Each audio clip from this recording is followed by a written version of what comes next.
اسلام نے جس طرح ڈٹرمن کیا ہے اسے محسوس کیجئے. الرجال قوامون علی النساء، مردوں کو عورتوں کا قوام بنایا گیا، ان کی حفاظت اور نگہداشت کا ذمہ دار بنایا گیا، ان کی ضروریات کو پورا کرنے والا بنایا گیا. کتنا پیار آتا ہے اللہ تعالیٰ پر کہ اتنا مہربان ہے ہمارا رب کہ اس نے ہمارے لیے اتنی سہولتیں فراہم کی، اتنے حقوق دیے، لیکن ہماری نگاہ نے اس نعمت کو محسوس نہیں کیا.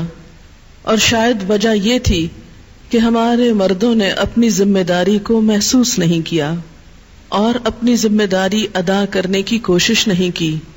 اور شاید اس کے پیچھے ایک وجہ یہ بھی تھی کہ عورتوں کی آزادی کے نام پر عورتوں کو مردوں کی ذمہ داریوں میں حصے دار بنا دیا گیا، یا مردوں کی بھی کچھ ذمہ داریاں لینے کا شوق دلایا گیا اور اسے عزت کی بات بتایا گیا. عورت کے لیے عورت رہنا کافی نہ سمجھا گیا، اسے اس کی عزت اور اس کی بڑائی اور اس کی قدر و قیمت آدھا مرد بننے میں رکھ دی گئی. پورا تو بن نہیں سکتی نا، کیونکہ عورت جو ہے، لیکن عورت ہوتے ہوئے اسے مردوں والے کام بھی دے دیے گئے اور جھانسا یہ دیا گیا کہ اس طرح تم زیادہ کانفیڈنٹ، انڈیپینڈنٹ اور زیادہ اہم ہو جاؤ گی. لیکن ان ساری چیزوں کے باوجود، ان سارے کاموں کے کر لینے کے باوجود عورت آج بھی اسی طرح مظلوم ہے جیسے ان کاموں کے کرنے سے پہلے. اور اس کی بنیادی وجہ یہ ہے کہ کسی بھی معاشرے میں جب خدا کا خوف نہ ہو، اپنی ذمہ داریوں کا احساس نہ ہو اور اس بات کا احساس نہ ہو کہ اللہ کے ہاں پوچھ ہوگی اگر ہم نے اپنی ذمہ داری پوری نہ کی یا دوسرے کو ناجائز طور پر دبایا اور اس پر ظلم کیا، تو ہمیں خدا کے ہاں جواب دینا ہوگا، ہماری پکڑ ہوگی. تو جس معاشرے کے اندر یہ احساس نہ ہو وہاں کبھی بھی کسی کو کچھ حقوق نہیں مل سکتے، خواہ وہ عورتیں ہوں، خواہ وہ یتیم بچے ہوں، یا وہ کوئی اور عنصر ہو.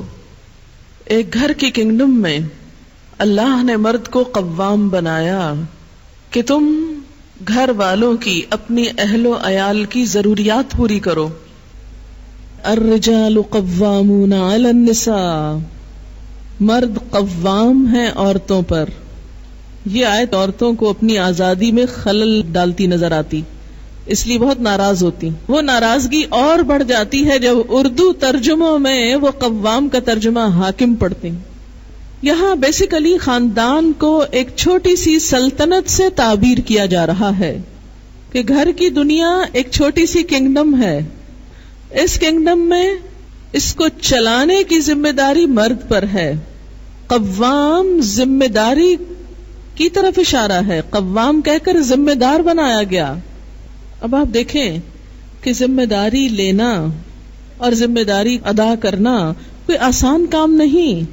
اگر عورت کو اس بوجھ سے نجات دی گئی اور اسے ایک شہزادی کا درجہ دیا گیا کہ ایک شخص اس کے لیے سارا انتظام کر کے رکھے اور وہ سب کچھ استعمال کرے موج سے گھر میں بیٹھ کر، تو اس میں ناراضگی کی کیا بات ہے؟